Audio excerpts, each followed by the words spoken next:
बोलो शंकर भगवान की जय। बोलो माता पार्वती की जय। प्यारे दोस्तों, धार्मिक कथाएं चैनल में आपका हार्दिक स्वागत है। दोस्तों, आज मैं आपके लिए लेकर आई हूँ प्रदोष व्रत कथा। दोस्तों, हिंदू धर्म में प्रदोष व्रत का विशेष महत्व है। प्रदोष व्रत के दिन भगवान शिव और माँ पार्वती की विधि पूर्वक पूजा संध्या काल में की जाती है। हर मास के कृष्ण पक्ष और शुक्ल पक्ष की त्रयोदशी के दिन प्रदोष व्रत होता है। धार्मिक मान्यता के अनुसार प्रदोष व्रत भगवान शिव की पूजा करने से आरोग्य जीवन प्राप्त होता है, साथ ही महादेव का आशीर्वाद मिलता है। अगर आप भी देवों के देव महादेव का आशीर्वाद प्राप्त करना चाहते हो तो प्रदोष व्रत के दिन भगवान शिव की पूजा करें और प्रदोष व्रत करें। दोस्तों, प्रदोष व्रत के दिन ब्रह्मा बेला में उठे और दिन की शुरुआत भगवान शिव और माता पार्वती के ध्यान से करें। गंगा जल युक्त पानी से स्नान करें, आचमन कर स्वयं को शुद्ध करें और व्रत संकल्प लें। भगवान शिव को भांग धतूरा फल फूल मदार के पत्ते बेल पत्तर नैवेद्य आदि चीज़ें अर्पित करें। इसके बाद विधि पूर्वक भगवान शिव और माँ पार्वती की पूजा अर्चना करें। पूजा के समय शिव चालीसा और महामृत्युंजय मंत्र का जाप करना बेहद शुभ माना जाता है। भगवान भोलेनाथ की आरती करें। अंत में भोग लगाकर लोगों में प्रसाद का वितरण करें। दोस्तों, यदि आपने YouTube चैनल धार्मिक कथाएं लाइक और सब्सक्राइब नहीं किया तो ज़रूर करें। बेल आइकन दबाना ना भूलें ताकि आने वाली सभी वीडियोज़ की जानकारी आपको सबसे पहले हो सके। दोस्तों, वीडियो को पूरी सुनने के बाद कमेंट बॉक्स में ओम नमो शिवाय जरूर लिखें। प्रदोष व्रत की कथा। पूर्व काल में एक पुत्रवती ब्राह्मणी थी। उसके 2 पुत्र थे। वह ब्राह्मणी बहुत निर्धन थी। देवयोग से उसे एक दिन महर्षि संडाल्या के दर्शन हुए। महर्षि के मुख से प्रदोष व्रत में शिव पूजन की महिमा सुनकर उस ब्राह्मणी ने ऋषि से पूजन की विधि पूछी। उसके श्रद्धा और आग्रह से ऋषि ने उस ब्राह्मणी को शिव पूजन का उपयुक्त विधान बतलाया और उस ब्राह्मणी से कहा, तुम अपने दोनों पुत्रों से शिव की पूजा कराओ। इस व्रत के प्रभाव से तुम्हें 1 वर्ष के पश्चात पूर्ण सिद्धि प्राप्त होगी। उस ब्राह्मणी ने महर्षि संडाल्या के वचन सुनकर उन बालकों के सहित नतमस्तक होकर मुनि के चरणों में प्रणाम किया और बोली, हे ब्राह्मण, आज मैं आपके दर्शन से धन्य हो गई हूँ। मेरे जय दोनों कुमार आपकी शरण में है। जय सूचिव्रत मेरा पुत्र है और जय राजसूत मेरा धर्म पुत्र है। जय दोनों बालक आपके सेवक हैं। आप मेरा आधार कीजिए। उस ब्राह्मणी को शरणगत जानकर मुनि ने मधुर वचनों द्वारा दोनों कुमारों को शिवजी की आराधना विधि बतलाई। तदनंतर वह दोनों बालक और ब्राह्मणी मुनि को प्रणाम कर शिव मंदिर में चले गए। उस दिन से वह दोनों बालक मुनि के कथन अनुसार नियम पूर्वक प्रदोष काल में शिवजी की आराधना करने लगे। पूजा करते हुए उन दोनों को 4 महीने बीत गए। एक दिन राजसूत की अनुपस्थिति में सूचिव्रत स्नान करने नदी किनारे चला गया और जल क्रीड़ा करने लगा। संजोग से उसी समय उसे नदी की तलहटी में चमकता हुआ धन का बहुत बड़ा कलश दिखाई दिया। उस धन पूरक कलश को देखकर सूचिव्रत बहुत ही प्रसन्न हुआ। उस कलश को वह सिर पर रखकर ले आया। कलश को भूमि पर रखकर वह अपनी माता से बोला, हे माता, शिवजी की महिमा तो देखो। भगवान ने इस घड़े के रूप में अपार संपत्ति दे दी है।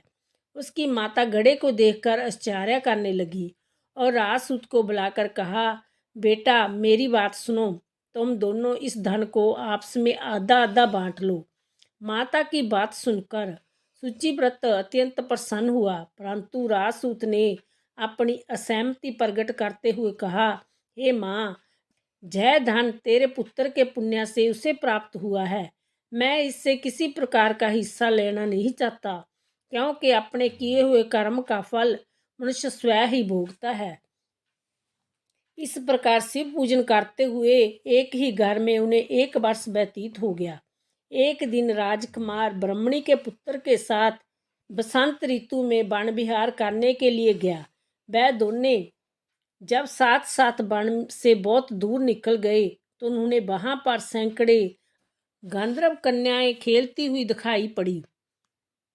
ब्राह्मण कुमार उन गंधर्व कन्याओं को क्रीड़ारत देखकर राजकुमार से बोला, जहाँ पर कन्याएं विहार कर रही है, इसलिए हम लोगों को अब और आगे नहीं जाना चाहिए, क्योंकि जय गंधर्व कन्याएं शीघ्र ही मनुष्यों के मन को मोहित कर लेती है।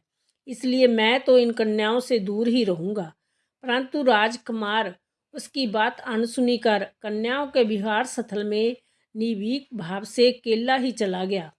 उन सभी गंधर्व कन्याओं में प्रधान सुंदरी उस आए हुए राजकुमार को देखकर मन में विचार करने लगी कि कामदेव के समान सुंदर रूप वाला जय राजकुमार कौन है। उस राजकुमार के साथ बातचीत करने के उद्देश्य से उस सुंदरी ने अपनी सखियों से कहा, सखियों, तुम लोग निकट के वन में जाकर उस वन में अशोक, चंपक, मोलश्री आदि के ताजे फूल तोड़ लाओ। तब तक मैं तुम्हारी प्रतीक्षा में यहीं रुकी रहूंगी। उस गंधर्व कुमारी की बात सुनते ही सब सखियां वहां से चली गई।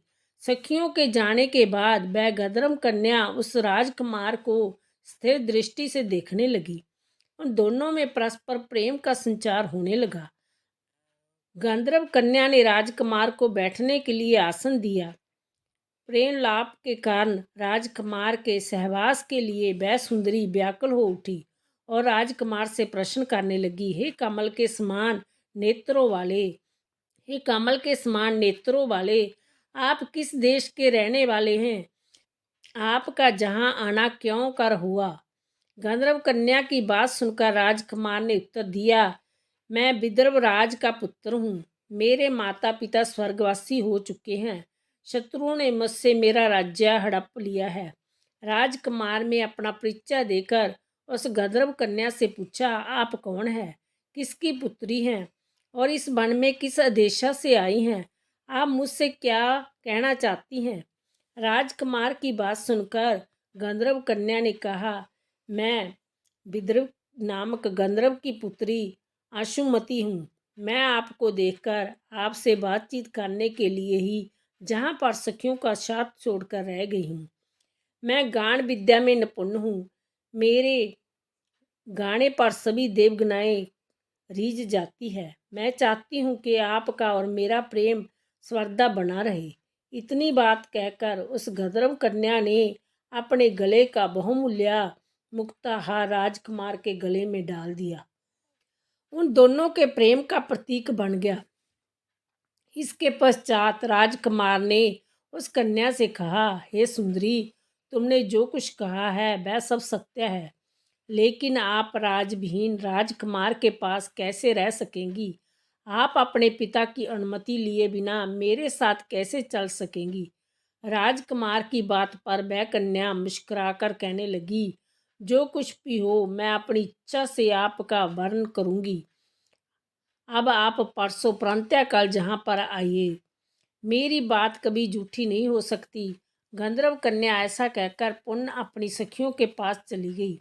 इधर वह राजकुमार भी सूचिव्रत के पास जा पहुंचा और उसने अपना सारा वृत्तांत कह सुनाया।